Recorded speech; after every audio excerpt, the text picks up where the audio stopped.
So I'm speaking at a conference in New York, and this young dad asked a really great question. He said, I was raised by a dad who disciplined us and kind of that old school my way or the highway approach. And I'm thankful now for the discipline he imparted into my life, but I'd like to do that without the anger and without the broken relationship. It's really cool how he phrased that, right? He said, I find myself angry, and so if I can't discipline without anger, then I just don't do anything and I let my wife do it. So how can I discipline without the anger? And that's a really well-crafted question. And that's what we're going to discuss on today's episode of the Calm Parenting Podcast. So welcome. This is Kirk Martin, founder of Celebrate Calm. You can find us at celebratecalm.com. If you need help with anything, reach out to our son, Casey, Casey, at celebratecalm.com. Tell us about your family. What are you struggling with? We get together as a family. We talk about the situation. We will reply to you personally, directly, with very practical tools because that's our mission. So let's begin answering this question, but I want to start conceptually. You know that I have a very distinct desire approach of I like just hopping into the very practical, here's how you do it. But I want to start with some thought experiments here and get to the big picture first. And this is before we drill down into specifics. So, number one, why did you have kids in the first place? And I find myself asking parents this because they're like, well, my kid's just doing this and it's so hard. I was like, what were you expecting? Did you have kids because you thought that you would just have these little humans running around? They're just going to listen to you all the time and do the right thing and always make the right decision. Live how you don't, right? Because you don't make the right decisions every day. You and I continually mess up. We don't give our best effort to everything. We give our best effort to certain things, the right things, but you have expectations of your kids that you don't hold yourself to, true? Right? And so why did you have kids in the first place? Right? And did you decide to have a child so that during this child's first 18 years on earth, you could walk around hounding that child, pointing out every single thing they do wrong, or every single thing they don't do to your exact expectations or specifications, the way you do it, or the way you want them to do it? Did you have a child so that you could live on edge, always needing to jump in and correct that child? It's one of my favorite terms. I just need to correct my child. And then you ask well, my child doesn't like being corrected. Who does? Right? Come on. And so, right? And you feel like you always have to correct that child and send them to their room and be continually frustrated with them. Is that what you signed up for? Because that's what happens, right? That's what this is devolved into with the strong-willed child. And see, once you are exasperated and frustrated, you can't discipline well.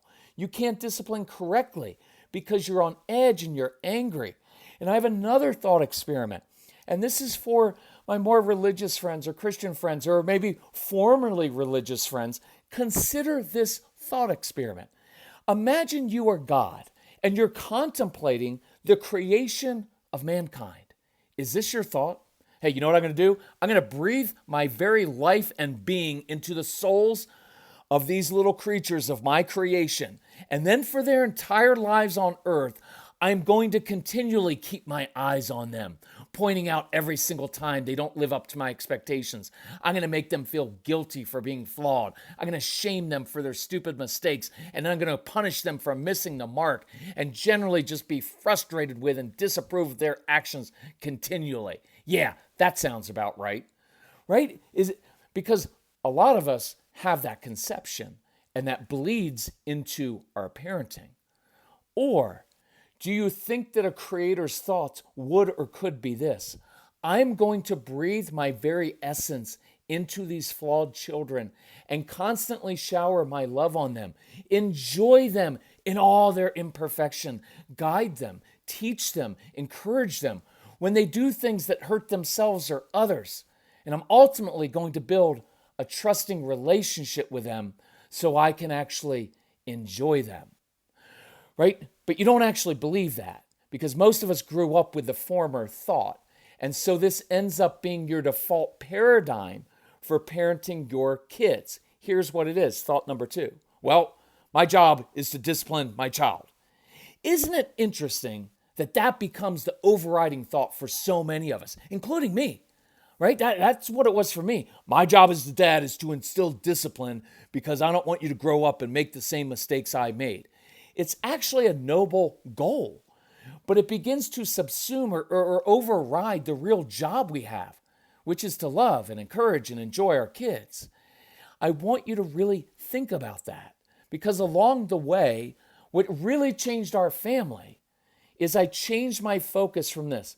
I'm the disciplinarian of the family, right? By the way, when you hear I'm the disciplinarian, does that ever conjure up any image other than that of a harsh, rigid mom or dad wielding the belt or sharp words, right?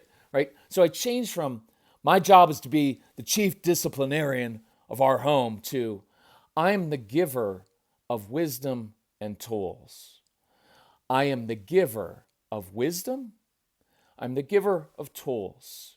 So number 3, our definition of discipline is almost always wrong or misguided. We think we need to correct and punish and give consequences. But discipline literally means to teach. It's where we get our word to disciple, which means we show and model how to live and treat others by modeling it for them and showing them.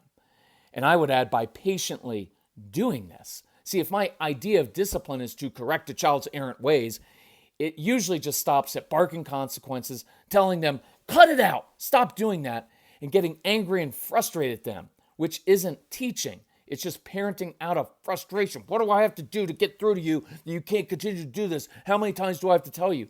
That's just frustration. I'm not teaching anything. It's really just instilling shame, right? And creating more failure, right? Because that's why your kids start to say, I'm stupid, I'm dumb, nobody likes me, because we kind of end up reinforcing that. But here's what my focus becomes.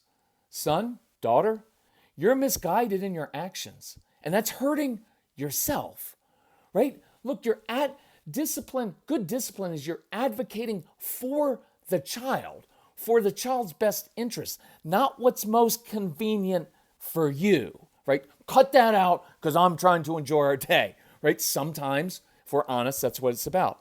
I'm advocating for the best interests of my child because when my child messes up, he or she is usually hurting himself or herself, right? When my son was yelling, right? Yelling at my wife, yelling at his mom, right? He ends up losing all of his stuff, right? That doesn't, right? So son or daughter, you're misguided in your actions and that's hurting yourself and others. And when you hurt other people, guess what happens? You feel guilt, doesn't feel good, and it hurts relationships. So again, that hurts you as well. So I want to give you wisdom so you understand why you are doing that. And then I'm going to give you tools to show you a different way. And then I will reinforce those lessons by modeling those very attributes on a daily basis myself in how I treat your mom or dad, how I treat you and your siblings and neighbors and other people on the roads and politicians and people I disagree with politically, right? I'm going to give you wisdom, I'm going to give you tools, and I'm going to model that. See, that teaches kids, that instills things into them, right? So let me give you a few examples and some more principles here. So I'll give you just this quick example. Casey with attitude. So Casey's about 10, 11, 12. He comes to me with that tone. And you all know that tone, right? It's disrespectful. It's kind of full of himself. And you have every right to discipline. Son, you're not going to talk to me like that. To your room for the rest of your life. Because that's basically what it becomes, right? Just go to your room, get away from me. You calm down, I'll calm down, right? Instead, one day, I stepped back and I physically stepped backwards because body posture is really important and also learning how to calm myself and give kids space, right? Instead of stepping into them, I stepped back and I said, hey, Case, listen. And notice the tone of voice here. Even matter of fact, listen, Casey, I've noticed this. The last 43 times that you've used that tone with me, because here's what I'm setting up. There's a pattern I'm seeing here, Casey. I'm seeing this pattern here. Every time that you talk to me with that tone, what it tells me is you're either anxious, you're frustrated, or you're hungry. Right now, look, I'm giving him wisdom. He already knows that talking to me with that tone is wrong. He already knows that, right? Your kids know that from a young age. They know that stealing is wrong and lying is wrong. They know all those things are wrong, right? So you don't have to always, right? It's not discipline to give them a consequence for that. They already know they did that. That's why they lie about it, because they know it's wrong. Casey knew that using attitude with us was wrong. I didn't need to point that out. I can't believe that you would talk to me like that.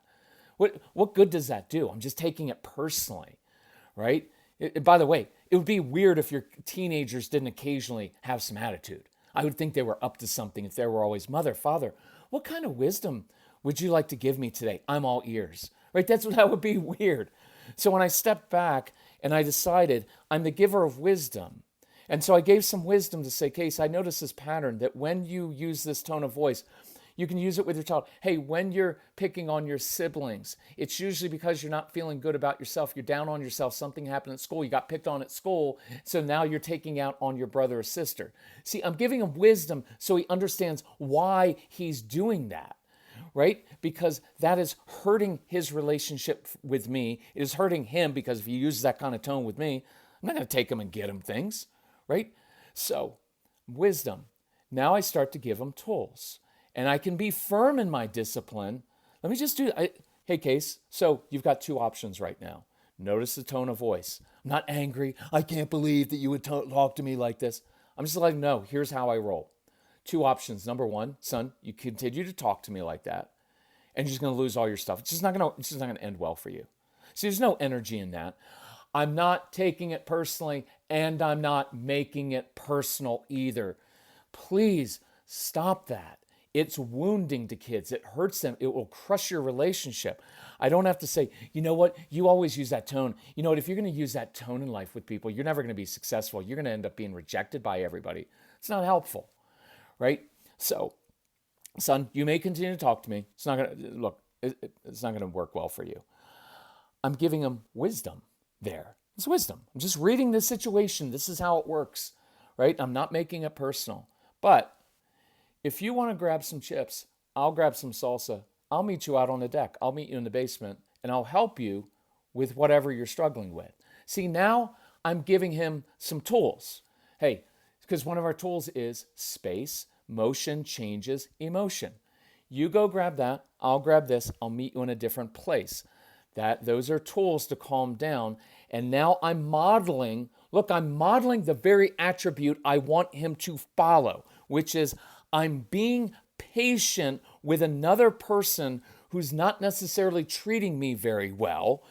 And I am inviting him into conversation. I'm inviting him into problem solving. I'm inviting him into relationship with me. Instead of go to your room, nothing wrong with that, but it's not ideal. Instead, it's, hey, son, there's something going on with you right now. And I want to give you wisdom so you understand why you're doing that. Then I'm going to show you a different way to handle it. And I'm going to model in this situation, not losing it and not getting upset and then turning around telling you, you need to learn how to calm yourself down, right? So watch when I'm doing this, when I meet my son back for chips and salsa, or a little kid, we're building with Legos on the floor, or we're kicking a soccer ball back and forth. Now I get to problem solve with him. Hey, Case, look, you're using that tone. I'm curious. What was going on? Watch. I'm curious. I know that you know, talking to me like that, hitting your sister, lying, whatever it is. I know that you know, doing that behavior. I know you know that's wrong. I also know that you know when you do that, it hurts you. It's not good for you. So I'm curious, what's going on that would lead you to use that tone with me? What's going on? Something happened at school today. Are you frustrated about something? See, now I'm getting to the root of it, right? I'm getting to the root so we can actually problem solve. And I'm not taking it personally. And so then when he's like, Dad, I'm just really frustrated because of X, Y, or Z, or I'm anxious because you signed me up for this thing and I don't really want to go. And now I get to impart wisdom.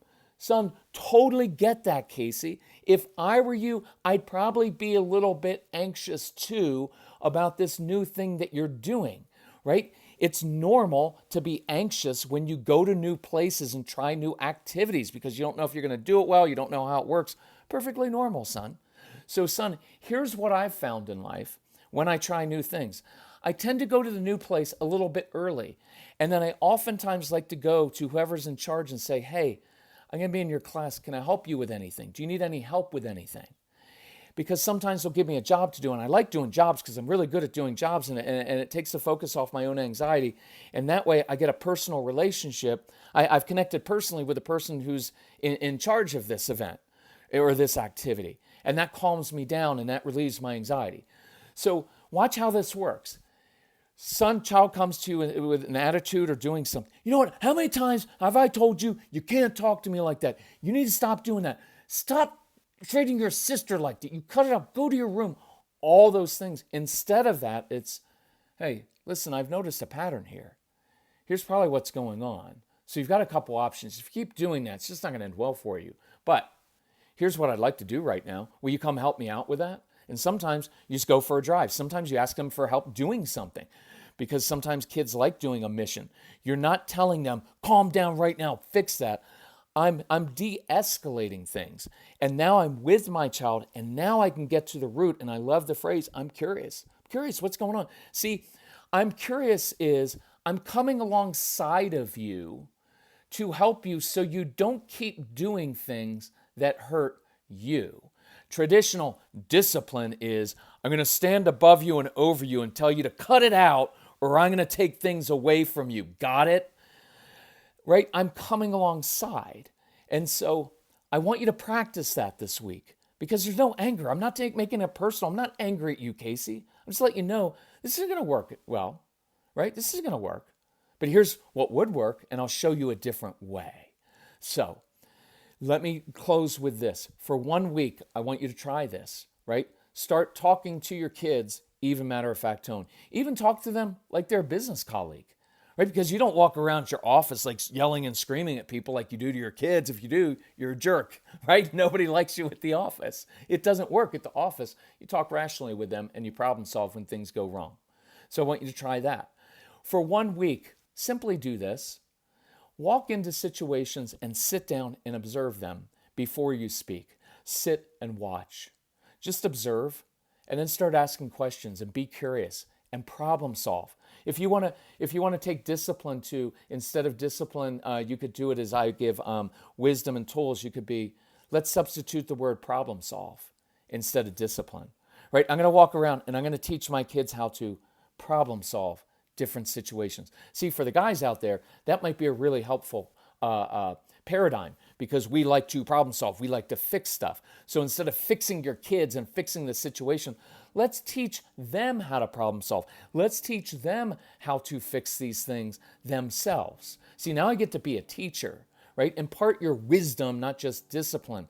Sit and observe, and for 1 week, this is for the dads especially, but moms too, only notice the things that they're already doing well. See, consequences don't really change behavior. Connection, relationships change behavior. So change your focus from being the chief disciplinarian in the home to being that mom or dad who is the giver of wisdom and tools, who teaches and shows a different way patiently, who affirms, knows everything your child is doing well. Plant a lot of little seeds and see what happens. If you need help with this, reach out to Casey, C-A-S-E-Y, CelebrateCalm.com, and he'll help you out.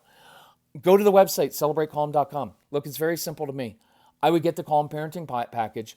It's 30 hours worth of instruction with an entire series on how to do this, how to discipline while building that connection, right? It's for the price of 1 trip to a therapist's office, but you get all the practical tools. Or if you want to get the entire package, go ahead and get that. It's worth it because it will change your family. If we can help you, reach out to us. Thank you for listening to this podcast. I hope it was practical. I hope it challenges your thinking and also equips you and gives you tools to do it a little bit differently. And thanks for passing along the podcast to others. You guys are good parents. You know why? You're listening to a parenting podcast. It means you want to be a better parent. You're already a good parent. So let's just practice these things this coming week and watch how your kids respond differently to it. It's really cool. All right, love you all. Talk to you soon. Bye-bye.